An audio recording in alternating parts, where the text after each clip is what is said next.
It began with a city that had forgotten how to breathe. A place buried under rust and shadow, choked with neon lights that buzzed, but no longer meant anything. The signs flickered out coded ads for services that didn't exist anymore. Half-dismantled med centers, weapons repair kiosks, and luxury escort droids that hadn't walked the streets in over a decade. Above, sky bridges twisted like broken rib bones, and between them loomed derelict towers leaning into the wind as if whispering secrets to each other in a language long dead. Stephen moved through the lower district with the slow, measured steps of someone who'd seen too many cities like this. Too many planets that wore their trauma on cracked pavement and collapsing rooftops. He wasn't here for anything. Not really. Just passing through. His boots crunched over glass and gravel, the weight of his gear familiar on his back. He carried everything he owned, a human man with no clear direction, no one waiting for him at the end of the next system. His coat was frayed at the sleeves, his eyes half closed, not from exhaustion, but from an ache so deeply seated it had become his default state. He hadn't spoken to anyone in 2 days, and he liked it that way. Silence, at least, didn't ask questions. The air in the alley smelled like overheated coolant and burnt spice. Somewhere nearby, a faulty ventilation system whined like a dying animal. Stephen moved on autopilot, half lost in thought, until something shifted at the corner of his eye. It was a shape, small, huddled. He turned slightly, more out of instinct than curiosity, and saw them. 2 figures, a woman and a child, pressed into the curve of an old vent shaft where warm air hissed from a broken pipe. The woman had her arms wrapped tightly around the girl, shielding her from the chill. Their clothing was worn but clean, layered in a way that said they'd been surviving like this for a while. They blended into the alley so well that he might have missed them if not for the faint shimmer that trailed off the child's skin, like moonlight dust floating just above her surface. Blue. Both of them had that same ethereal skin tone, somewhere between sapphire and deep indigo. The child had glowing freckles scattered under her eyes, gently pulsing like distant stars. Her hair was short, silver blue, curling at the ends in soft loops. She couldn't have been older than 5. The woman, taller, older, striking even in stillness, sat alert. Her eyes met Stephen's briefly, guarded and unreadable. She didn't move, didn't flinch, just stared, like she'd already cataloged him. Human, mid-30s, armed but tired. Not a threat, not immediately. He was about to keep walking. Really, that had been the plan. No entanglements, no eye contact. He didn't help people anymore. That part of him had died somewhere between the 3rd lost planet and the final war he never wanted to remember. But then, the child turned to her mother and asked a question so soft it could have been mistaken for a breath. "Mama, where is my father?" Stephen stopped, mid-stride. The alley fell deathly still. The woman, Leora, though he wouldn't learn her name until later, tensed. Her jaw clenched ever so slightly, and then she did something he never expected. She lifted a trembling hand and pointed at him. "There he is," she said. The words hung in the air like static, crackling, surreal, and utterly impossible. Stephen blinked, slowly, confused. "What?" He turned, half expecting someone to be standing behind him. Another man, another target, anyone but him. But there was no one, just the woman still pointing, and the child, now staring up at him. She looked at him as though he were a constellation come to life. Stephen stood frozen, uncertain whether to walk away or say something or simply disappear. He felt the old instinct stir in his chest, the one that told him to run from anything that resembled hope. The child stood carefully and took a tentative step toward him. Her feet were bare. She didn't seem to feel the cold. Her eyes were wide and shimmering, not with tears, but with something far more dangerous. Expectation. "You're my papa?" she asked, voice barely more than a whisper. Stephen's mouth opened, then closed. His throat went dry. He hadn't been called anything tender in years. He'd barely spoken aloud in days. I don't know you," he said gently. Not cold, not cruel, just honest. The woman stood behind the girl now. Her expression had shifted from silent calculation to something else. Regret? Desperation? "No," she said, "you don't. But she doesn't need to know that today." Stephen stared. "What's going on here?" he asked, voice low, careful. "I needed to give her something," the woman said. Her voice was calm but frayed at the edges. "She's 5. She still asks. I'm tired of saying, I don't know." He looked down at the child again. She had stepped even closer, close enough now to touch. She reached out and placed her glowing fingers gently into his calloused, worn hand. The contact was feather-light, but it hit him like a gravity surge. He felt her warmth, felt something inside him crack open like a sealed chamber, long forgotten. "I'm Sira," the girl said. He swallowed. "I'm Stephen." Sira's face lit up. "That's a strong name." Stephen managed to smile, though it trembled at the edges. "So's yours." The woman, Leora, watched them, a storm behind her eyes. A storm trying very hard not to rain. He crouched down slowly, so he was at Sira's level. "You hungry?" She nodded eagerly. He pulled a protein bar from his coat pocket and handed it to her. She took it with both hands like it was a sacred gift. Leora blinked.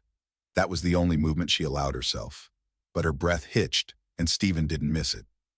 "I didn't mean to lie," she said quietly. He stood up again. "I didn't think you did." Leora lowered her gaze. I didn't know what else to say. She asks every week, sometimes every day." Stephen glanced between them, this woman hardened by loss and exile, and this girl who carried light in her skin and stars in her eyes. He could have left, still could, but he didn't. Instead, he did something reckless, something he hadn't done in years. He stayed. "I have extra supplies," he said. "Warm clothes, food, you can have them." Leora hesitated. "We don't take charity." "It's not charity," he said. "It's company."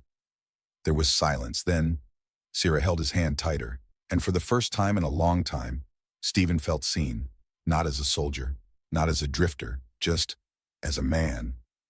And maybe, just maybe, as something more. That night, he didn't sleep in his ship. He stayed close to the vent, guarding them as they slept. He didn't know why. He just knew it felt right. When Sira curled into his side, softly glowing and safe for the first time in a long while, he realized he wasn't lost anymore. He had been found. Stephen hadn't meant to return. That night after the encounter in the alley, he'd walked for hours.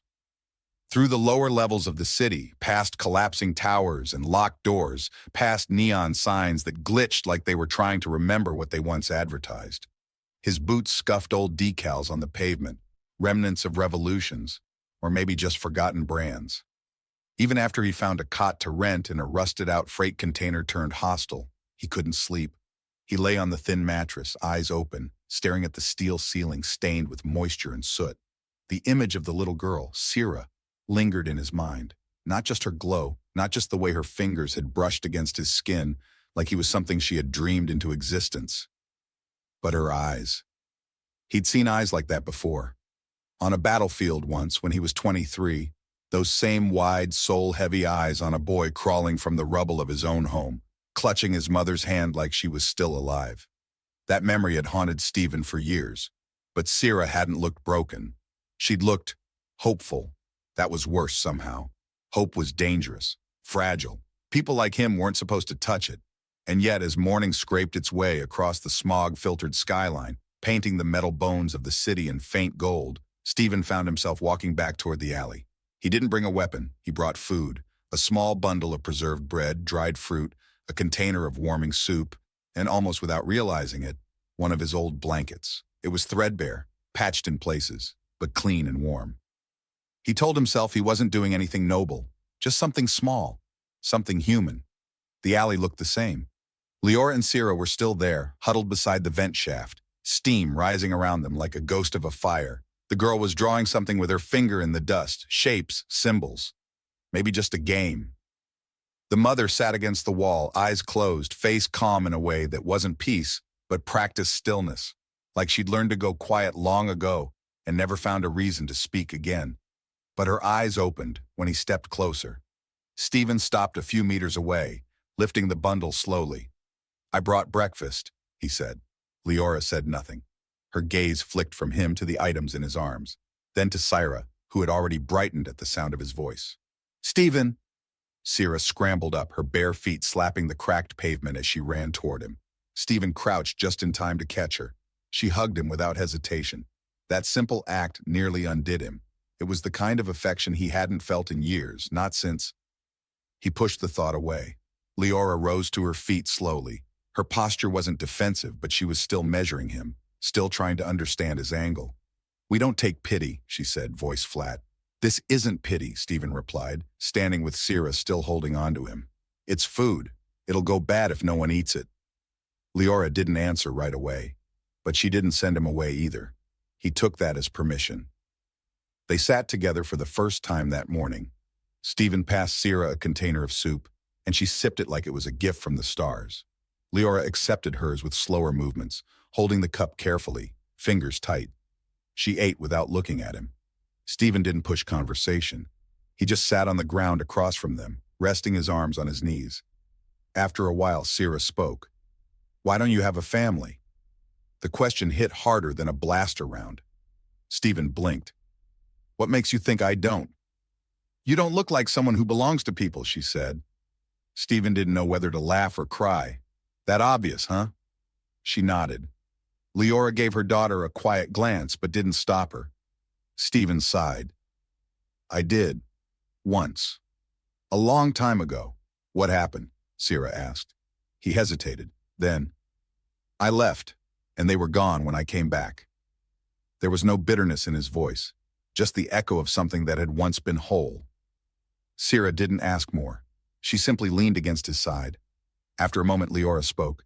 You're not like most humans. Stephen looked up. That's the second time someone said that to me. I suppose it says something that people keep noticing, she said, almost wryly. He smiled faintly. Why? What are most humans like? Loud, rushed, entitled. Sounds about right. You're quieter, slower to speak, but not unsure. I've had time to practice, he said. Leora studied him. Not like someone suspicious anymore, but like someone trying to decide whether or not to open a door long sealed shut. Finally, she said, My name is Leora. Her name you already know. Stephen nodded. It's nice to meet you properly. Where are you from, Stephen? Nowhere, anymore. That's not an answer. No, it's not, he agreed. She didn't push. He appreciated that. They sat in companionable silence for a few minutes while Sierra finished her meal. Stephen finally asked the question that had been gnawing at him since the day before. Why me? Leora's brow furrowed. When she asked where her father was, he clarified. Why point at me?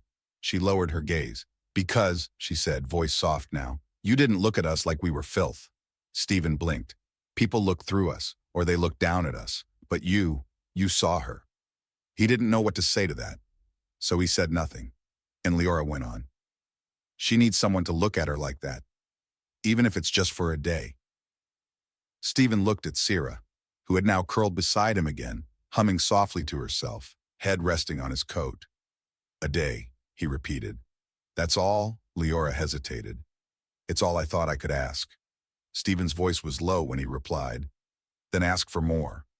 She turned her head. And what if more becomes too much? Then I'll let you go, he said without hesitation. But until then, maybe we all need more than just a day. Leora didn't speak, but her hand, just for a moment, brushed against his as she reached for the blanket he'd brought. That night, when Stephen returned to the same alley, he brought two more things, a second blanket and no plan to leave. And for the first time in years, he didn't feel like a ghost walking through someone else's life.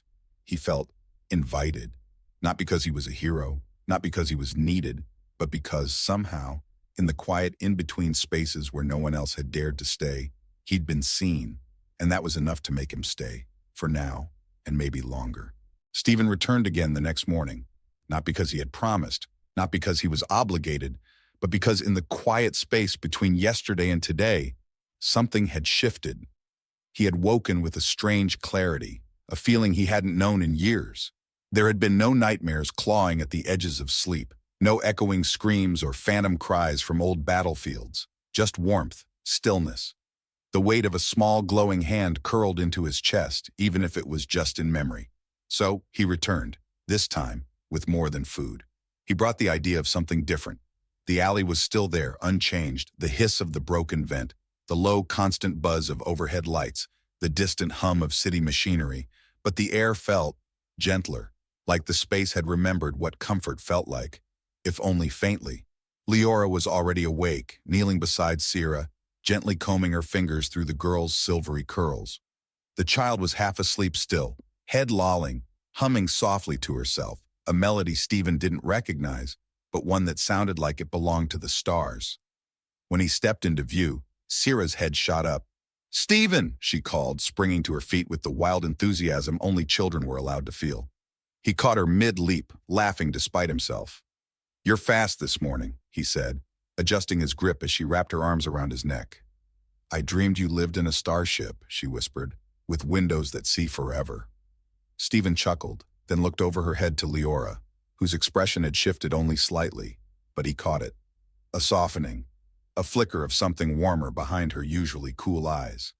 "I do," he said. "It's old, loud, a little moody, but it flies." Sierra pulled back, her face glowing, literally. "Can we see it?" Leora stiffened, not visibly, but Stephen felt the tension in the air shift like a change in gravity. He met her eyes. "No expectations," he said gently. "No pressure." Leora looked down at Sierra, who was practically vibrating with excitement. "How far is it?" she asked, voice small. Stephen crouched down to meet her gaze. "Just a few blocks. Docking Bay 47. Leora said nothing for a long moment. Her fingers brushed over Sierra's shoulder, protective, thoughtful. Then she exhaled. "We'll go, but we won't stay." Stephen nodded. "That's fair." The walk was quiet. Sierra bounced ahead, darting from one neon-lit puddle to another, narrating her steps like an explorer discovering new worlds. Leora stayed close behind, eyes constantly scanning, old habits too deeply ingrained to shed. Stephen walked beside her, not touching, not crowding, just present. When they reached the docking bay, Sierra let out a soft gasp. Starglow sat on the platform like a sleeping beast, curved and sleek in places, dented and battle-scarred in others. The hull shimmered faintly under the lights, its silver-blue paint worn by time and radiation. "This is yours," Sierra breathed. Stephen smiled. "For better or worse." Inside, the ship was modest, clean, but clearly lived in. The cockpit was littered with old navigation charts, a cracked mug, a small photo clipped to the dashboard, face down. He didn't touch it. Sierra moved like she belonged there. She ran her hands along the walls, peeking into rooms, giggling when she discovered the storage compartments under the bunks. Leora followed slower, more cautious. She paused near the airlock, fingers grazing the threshold like it might vanish beneath her. Stephen watched her. "This place isn't much," he said, "but it's warm, safe." She didn't answer. Instead, she moved into the galley, tracing her fingers over the metal counter. "You sleep here?" "Sometimes," Stephen said. "Sometimes I drift." "You don't stay long anywhere, do you?" He shook his head. "Not until recently." She glanced at him, and something passed between them. Soft, subtle, recognition. They stayed the night. That hadn't been the plan. But Sierra had grown quiet after dinner, curling up on one of the narrow bunks, eyes heavy with sleep. She didn't ask if they were going back to the alley. She didn't ask anything. Just whispered, "It smells like stars in here," and drifted off. Leora sat beside her, pulling the blanket higher. Stephen sat across the room, leaning against the opposite wall, watching the two of them as silence wrapped around the ship.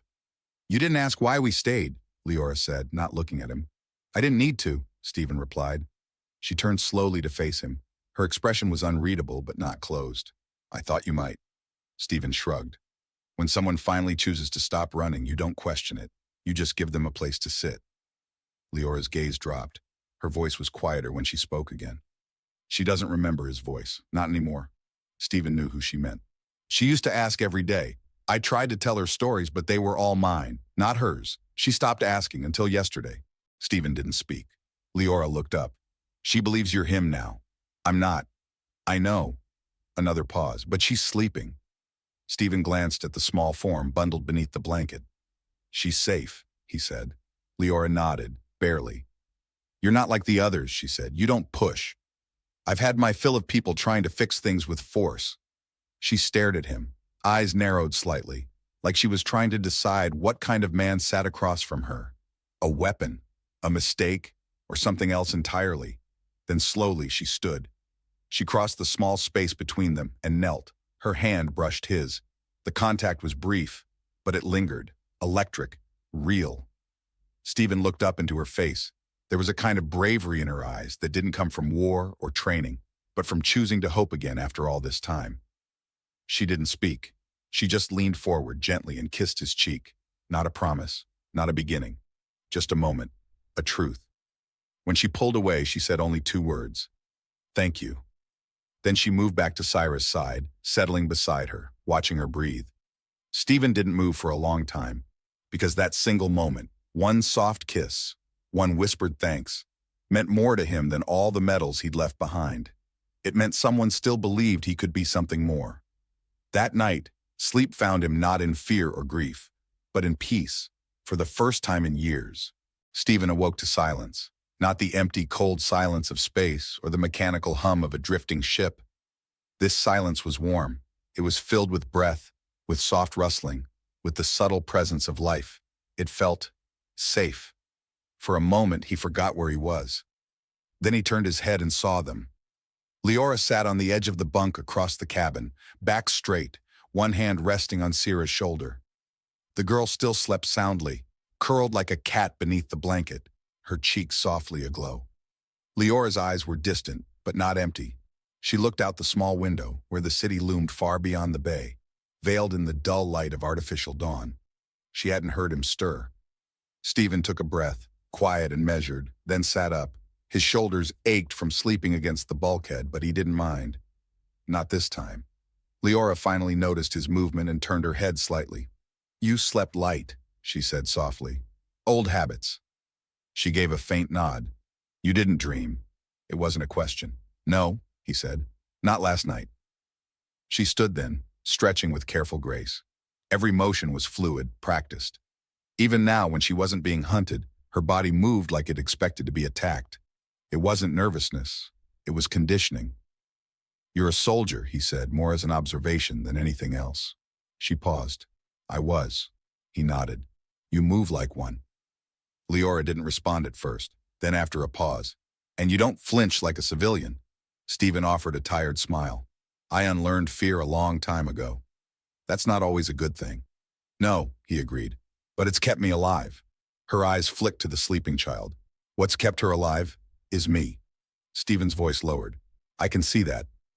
The silence that followed was heavier, charged, and yet not uncomfortable. They moved through the morning with a rhythm that shouldn't have made sense for people who had only known each other for a few days, but somehow did.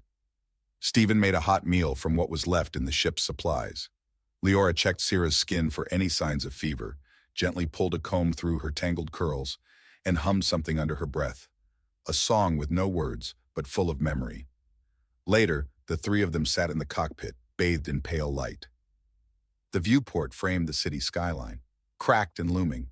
From up here it looked peaceful, almost beautiful. Syrah sat between them, eating slices of dried fruit from a bowl balanced in her lap. Stephen watched her for a moment, then said, "You know, when I was a kid, I used to think cities were like sleeping animals." Syrah looked up, chewing thoughtfully. "Why?" "Because they're loud and scary when they're awake, but from far away they just look like they're resting." Syrah blinked, then nodded. "Maybe they dream too." Leora glanced at him. "Do you always talk to children like they're philosophers?" He smiled. "Only when they are." Syrah leaned against his arm comfortably. "Do you have a room on the ship?" "2," Stephen replied. "One's just storage now." She looked at Leora. "Can we stay longer?" Leora's lips parted, but no answer came. Syrah added quickly, "Just a few more days?" Stephen didn't speak. He wouldn't interfere. This was Leora's decision. Leora turned toward the window again. Then softly, "One day at a time." That night, after Syrah fell asleep again, this time without a word, Stephen and Leora found themselves in the galley, standing opposite each other with 2 steaming mugs between them. She held hers like a shield, both hands around the ceramic. "I haven't had tea since," she paused. "Since the war." "What war?" Stephen asked gently. She raised an eyebrow. "The kind that never ends." "Those are the only ones I know." A long silence followed. Stephen broke it. "You don't have to tell me anything. I know. But I'll listen if you do." Leora leaned back against the counter.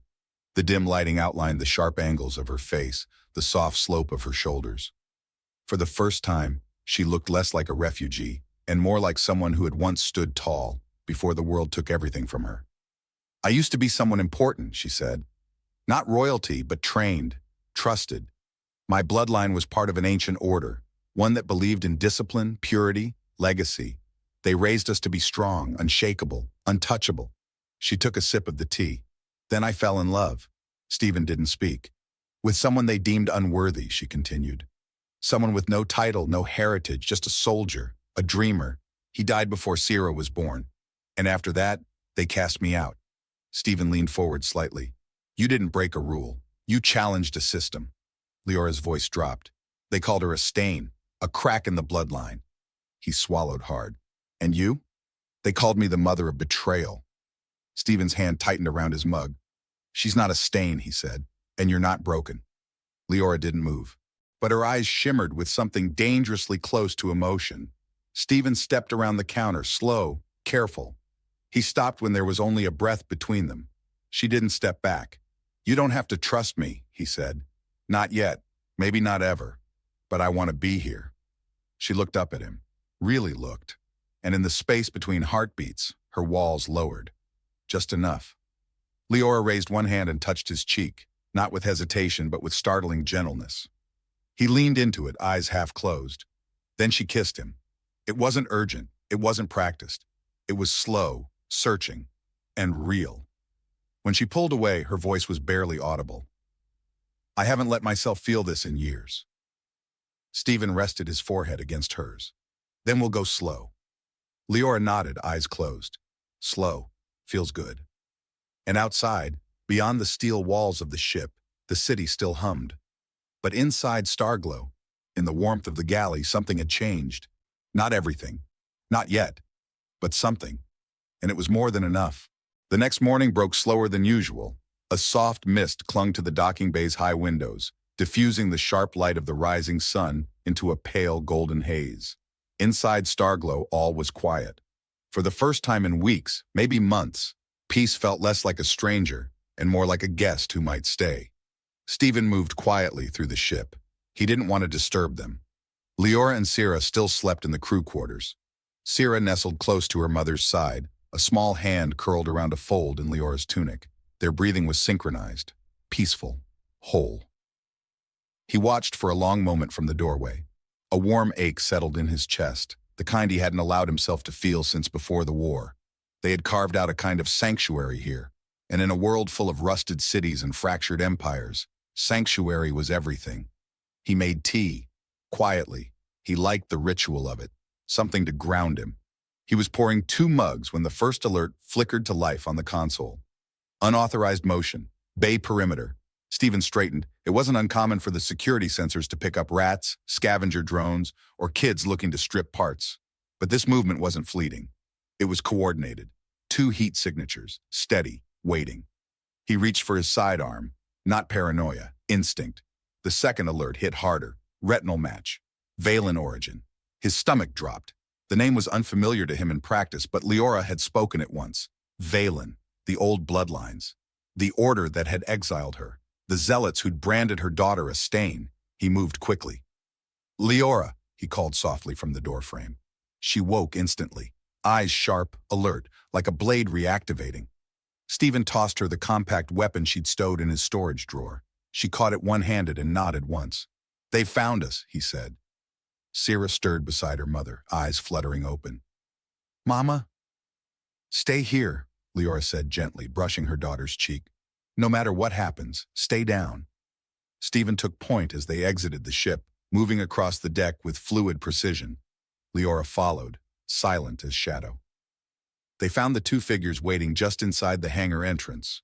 One wore ceremonial black, a high-collared coat etched with golden runes. The other was bulkier, armored, face hidden behind a full helm. Both stood perfectly still, as if the world would shift around them. Leora Naveth, the man in black said. His voice was calm, but held the kind of authority that came from centuries of inherited arrogance. You violated the terms of exile, and the child will not be touched, Stephen growled, stepping forward. The man's gaze flicked to him with curiosity. And you must be the human. I must be. I thought you were smarter than this, he said to Leora. We gave you mercy once. You repaid it with defiance. Leora's voice was like ice. You don't know mercy. The man extended a hand, palm open. Return with us. Relinquish the child. Spare this. Stray. Stephen didn't wait. He fired first. The bolt struck the armored figure square in the chest. It stumbled but didn't fall. The air shattered into motion. The fight was brutal, close, and fast. Stephen ducked behind cover as the larger Valen drew a blade that shimmered with energy, cleaving through a support beam with terrifying ease. Leora didn't flinch. She moved like water, flowing under the swing, striking upward with lethal grace. Her blade, a thin, elegant thing, found a gap in the armor. Blood splashed against the deck. Stephen took a glancing hit to the ribs. Nothing broken, but it burned like hell. "You will not take her!" Leora shouted, her voice cracking with rage. The priest-like figure backed toward the bay door, one hand raised, lips moving in some archaic dialect, an incantation maybe. A beacon call? Stephen fired again. The shot went wide. The armored Valen lunged once more, but this time Stephen met him head-on, dodging at the last second and plunging his blade into the man's side. The cry that followed was inhuman. And then, it was over. The armored body collapsed in a heap of black metal and blood. The second figure vanished into the shadows, slipping away through a side corridor as emergency sirens began to wail across the hangar. Someone had reported the fight. Stephen leaned back against the bulkhead, breathing hard, blood seeping from a graze across his shoulder. Leora knelt, her blade slick, her chest heaving. "We can't stay," she said. "I know." Sira appeared at the top of the ramp, barefoot, terrified. Stephen reached her first, scooping her into his arms. "You said we were safe," she whispered into his neck. "I know, Starlight," he said, his voice breaking. "We were. We will be again." Leora stood behind him. She looked older suddenly, not in years but in weight. Her eyes met his, and for the first time since they met, she didn't try to hide her fear. "They won't stop," she said. "They've marked us. This was just the beginning."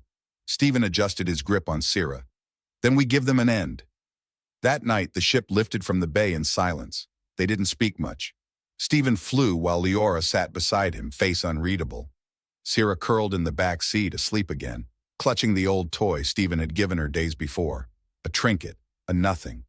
But she held it like it was sacred. "You could still walk away," Leora said suddenly. Stephen didn't look at her. "I could. You shouldn't have to carry this." "Neither should you." She reached for his hand. He let her take it. And in that simple act, something unbreakable forged between them, not from romance, not from duty, but from choice. They were running now, but not out of fear. They were running together, as a family, and that made all the difference. The stars outside the viewport were moving, streaking into blurred lines as Starglow leapt into FTL. Behind them, the city was gone. The threats, the blood, the cold metal floor of the docking bay, all of it swallowed by distance and silence. Inside, the ship was heavy with breath and exhaustion. The kind of exhaustion that went deeper than muscles or wounds. The kind that lived in the soul. Stephen set the ship on autocourse toward a drifting trade station 2 systems away. Neutral ground, off-grid, unclaimed. A place they could vanish for a while, maybe even longer. He turned in his seat. Leora sat just behind him, not looking at the stars. Her posture was tense, shoulders tight. The blood had been wiped from her blade, but not yet from her memory. Her hands trembled slightly when she thought no one was watching. And Sira had curled into one of the sleeping berths, silent for the first time since they met. Stephen moved toward her slowly and sat at the edge of the bunk. She looked at him, eyes too wide, too knowing for a child her age. "You're not going to leave, right?" she whispered. His chest ached. "No," he said softly. "Not now, not ever." She nodded, then turned toward the wall, her little fingers clutching a blanket too big for her. The soft glow of her skin, once playful, was dim now, like a flame trying to stay lit in the wind. Stephen sat with her until she slept. Then he rose and made his way to the galley, where Leora stood with her hands braced on the counter, staring down at nothing. He didn't speak right away. He just stepped beside her, slowly, letting the silence fill the space between them. "She saw everything," Leora said eventually, her voice low and controlled. "The blood, the fear." Stephen looked at her. "And she still slept. That says something." "She's used to it," Leora replied bitterly. "That says more." He didn't argue. Instead, he gently reached for a cloth and began cleaning the dried blood from the small scratch on her arm. She didn't pull away. "She shouldn't have to see us like this," she murmured. "No," he agreed, but she also saw us stand, together. Leora looked at him then. Her eyes weren't cold, just tired. "She's all I have," she said. Stephen held her gaze. "You both have me now." A silence followed. Then her hand moved, slowly, resting over his. "I keep waiting," she whispered, "for you to realize this is too much, that we're too much." "I already realized that," Stephen said with a faint, tired smile, "and I'm still here." She let out a soft, broken breath, almost a laugh. Then her body leaned into his, and he wrapped his arms around her. There was no urgency, no romance, just two people holding each other in the aftermath of chaos, just being. The next few days blurred into a rhythm of recovery. They docked quietly at a low-traffic satellite port orbiting a cold blue gas giant, the kind of place where no one asked names, where credits were enough and peace was available, if you knew how to blend in. Stephen bartered for supplies, medical kits, energy cells, dried food, replacement coolant. Leora repaired the external stabilizers, working silently beneath the ship's belly, her hands stained with grease and grit. And Sira? She began to smile again. Just a little. She sat cross-legged near the windows, drawing on an old touchscreen pad Stephen had dug up from the storage room. Sometimes she drew the stars. Sometimes she drew Starglow. And sometimes she drew the three of them. In one picture, she'd given Stephen a beard and a laser sword. In another, Leora had wings. In every one, they were holding hands. One evening after dinner, Stephen found Sira staring up at the ceiling. "Can I ask something?" she said. "Always." She hesitated. "Did you have a little girl before me?"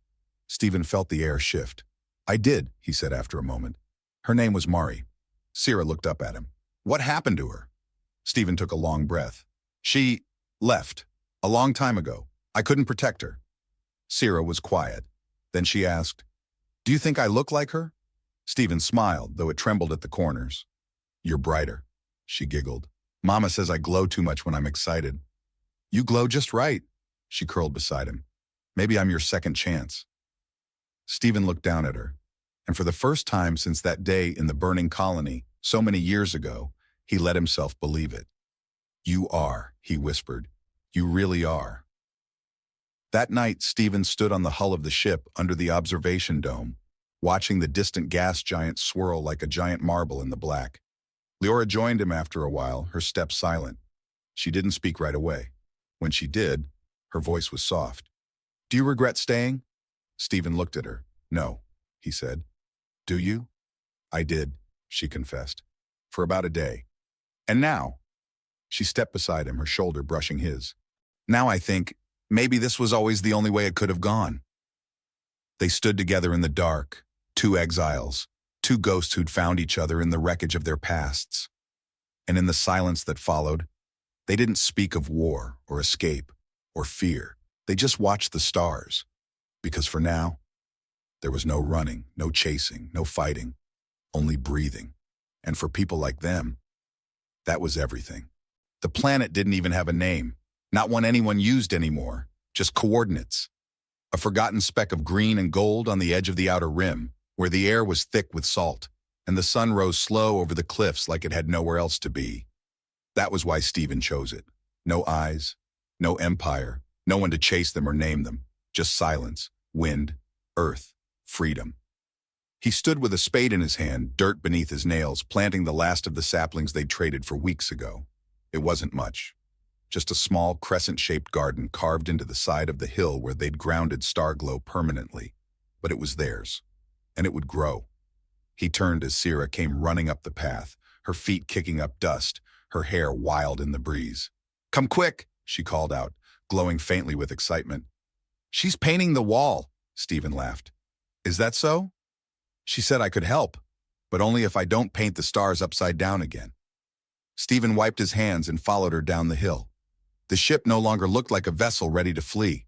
Its landing gear had been reinforced, a walkway built, solar panels extended like wings, and on the outer hull, where once the name Starglow had faded with time and travel, there was now color, paint.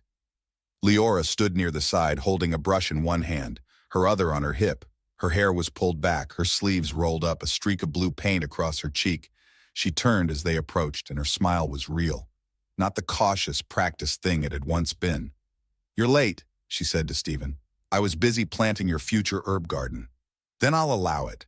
Sira spun in a circle, arms wide. "We're going to paint the story of our ship. All of it." Leora raised a brow. "Maybe not all of it." Sira grinned. "The fun parts." Stephen stepped closer, looking at the design taking shape. A swirling spiral of stars. 3 small silhouettes standing at the center. One tall, one lithe, one glowing. "We're in the middle," he said softly. Leora nodded. "Because we survived it." He looked at her. "You've changed," he said. She met his gaze. I just remembered who I was." He stepped forward, touched her face, thumb gently brushing the paint from her skin. She leaned into his touch. "I think I love you," Stephen said. Leora exhaled. "I know I love you." And then she kissed him. Not because they were lost. Not because they were broken, but because they had found something that refused to break. Sierra groaned loudly beside them. Are you gonna kiss all the time now?" Leora smirked. "Probably." Stephen ruffled the girl's hair. "You'll get used to it." "No, I won't." But she was smiling. That night, as the 3 of them sat beneath the open sky, on real ground, not metal, a gentle breeze rolled in from the cliffs. They watched as the twin moons rose, and the stars blinked alive one by one. Sierra lay with her head in Leora's lap, quietly humming. Stephen sat beside them, arm around Leora's shoulders, his fingers gently tracing small circles into the fabric of her sleeve. "You think they'll come again?" Sierra asked suddenly. Leora hesitated, then shook her head. "Not here." "Why not?" "Because this place doesn't care about bloodlines," Stephen said, "or names, or rules. It just lets people be," Leora added. Sierra blinked up at the sky. "Then we can stay forever." There was a beat of quiet, and then Stephen said, "We're not just staying. We're living." Leora's fingers brushed his. They watched the stars together, this strange little family built not by blood, but by battle and belief. And when they finally went inside, when the doors of Starglow closed behind them, not as a ship but as a home, there were no more ghosts. Only warmth, only love, and a future they had chosen, together.